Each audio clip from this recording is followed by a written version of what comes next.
ನಮಸ್ಕಾರ ಕರ್ನಾಟಕ, ನಿಮ್ಮ ಅಲೈವ್ ಕನ್ನಡ ಚಾನೆಲ್ಗೆ ತಮ್ಮೆಲ್ಲರಿಗೂ ಸ್ವಾಗತ ಸುಸ್ವಾಗತ. ನೀವಿನ್ನೂ ನಮ್ಮ ಚಾನೆಲ್ಗೆ ಸಬ್ಸ್ಕ್ರೈಬ್ ಆಗಿಲ್ಲದಿದ್ದಲ್ಲಿ ದಯಮಾಡಿ ಸಬ್ಸ್ಕ್ರೈಬ್ ಆಗಿ. ಇದೇ ತರಹದ ರಾಶಿ ಭವಿಷ್ಯಗಳ ವಿಡಿಯೋಗಳಿಗಾಗಿ ನಮ್ಮ ಪೇಜ್ನ ಸಬ್ಸ್ಕ್ರೈಬ್ ಮಾಡೋದನ್ನು ದಯಮಾಡಿ ಮರೆಯಬೇಡಿ. ವೀಕ್ಷಕರೇ, ತುಂಬ ಜನಕ್ಕೆ ಗೊಂದಲ ಇದೆ. ವರಮಹಾಲಕ್ಷ್ಮಿ ಹಬ್ಬವನ್ನು ನಾವು ಯಾವಾಗ ಆಚರಣೆ ಮಾಡಬೇಕು? ತುಂಬ ಜನ ಹೇಳ್ತಾರೆ ಗುರುಗಳೇ 21ನೇ ತಾರೀಕು ಮಾಡಬೇಕು, ಸ್ವಲ್ಪ ಜನ ಹೇಳ್ತಾರೆ 28ಕ್ಕೆ ಮಾಡಬೇಕು, ಇನ್ನೂ ಕೆಲವೊಂದು ಕ್ಯಾಲೆಂಡರ್ಗಳಲ್ಲಿ ಸಹ 28 ಅಥವಾ 21 ಅಂತ ಕೊಟ್ಟಿದ್ದಾರೆ. ಆದರೆ ಸೂಕ್ತವಾಗಿ ನಮಗೆ ಯಾರು ತಿಳಿಸುವವರಿಲ್ಲ ಯಾವಾಗ ಮಾಡಬೇಕು ಅಂತ. ತುಂಬ ಜನ ಮಹಿಳೆಯರಿಗೆ ಗೊಂದಲವಿದೆ. ನಾನು ಈ ವಿಡಿಯೋದಲ್ಲಿ ನಿಮ್ಮ ಗೊಂದಲಕ್ಕೆ ಒಂದು ಪರಿಹಾರವನ್ನು ಕೊಡಲಿಕ್ಕೆ ಅಂತ ಬಂದಿದ್ದೀನಿ. ನೋಡಿ, ನೀವು ಇಲ್ಲಿ ನೋಡ್ಬೋದು 21ನೆಯ ದಿನಾಂಕ ಮತ್ತು 28ನೆಯ ದಿನಾಂಕ, ಈ ದಿನಾಂಕಗಳಲ್ಲಿ ಬರುವ ವಿಶೇಷಗಳನ್ನು ನಾನು ಇವಾಗ ನಿಮಗೆ ಹೇಳ್ತೀನಿ. ನೋಡಿ, 21ನೆಯ ತಾರೀಕು ಆಗಸ್ಟ್ ಬಂದು ಅದು ಕೂಡ ಶುಕ್ರವಾರ ದಿನ ಬೀಳುತ್ತೆ. 28ನೆಯ ತಾರೀಕು ಆಗಸ್ಟ್ ಸಹ ನಿಮಗೆ ಶುಕ್ರವಾರ ದಿನವೇ ಬೀಳುತ್ತೆ. ಆದರೆ 21ನೆಯ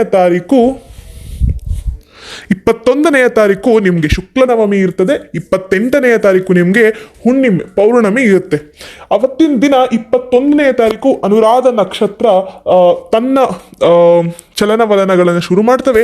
28ನೆಯ ತಾರೀಕು ಶತಭಿಷ ನಕ್ಷತ್ರ ಎಲ್ಲರಿಗೂ ಪ್ರಭಾವವನ್ನು ಬೀರುತ್ತದೆ.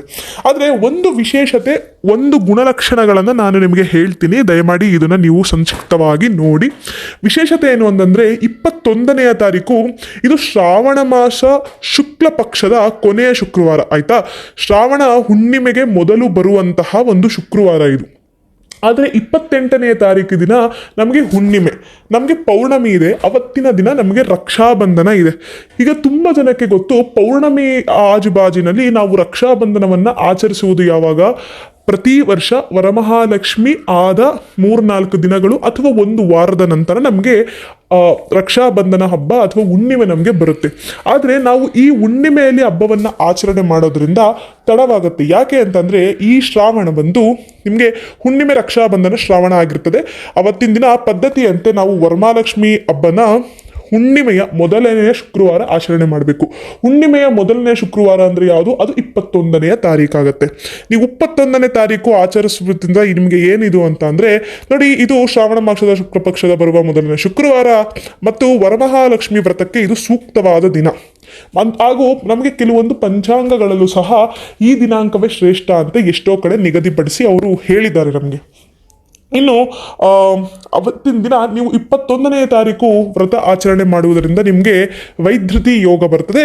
ನಿಮಗೆ 28ನೆಯ ತಾರೀಕು ನೀವು ಮಾಡಬೇಕು ಅಂತ ಯಾರಾದರೂ ಮನಸ್ಸಿದ್ದಲ್ಲಿ ನಿಮಗೆ ಅತಿಗಂಡ ಯೋಗ ನಿಮಗೆ ಬರಲಿದೆ. ಅದು ಮುಂಜಾನೆಯ ಬೆಳಗ್ಗೆ 7:26 ನೀವು ಪೂಜೆ ಪುನಸ್ಕಾರಗಳನ್ನು ಮುಗಿಸ್ಕೋಬೇಕು.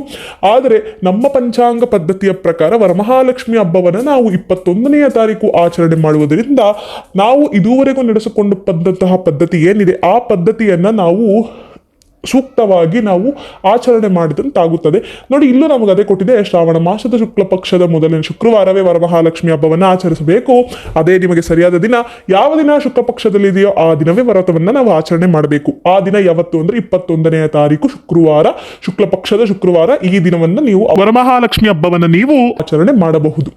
ಇದೇ ರೀತಿ ಹಬ್ಬವನ್ನು ಯಾವ ಸಮಯಕ್ಕೆ ಮಾಡಬೇಕು ಅಥವಾ ಯಾವ ಮಂತ್ರನ ಪಠಣವನ್ನು ಮಾಡಬೇಕು, ಇದೇ ರೀತಿಯಾಗಿ ಪೂಜಾ ವಿಧಾನಗಳ ಬಗ್ಗೆ ನಾನು ಇನ್ನೂ ಒಂದು ವಿಡಿಯೋಗಳನ್ನು ಮಾಡ್ತೀನಿ. ವೀಕ್ಷಕರೇ, ದಯಮಾಡಿ ಅಲ್ಲಿವರೆಗೂ ನಮ್ಮ ಪೇಜನ್ನು ಸಬ್ಸ್ಕ್ರೈಬ್ ಆಗಿ.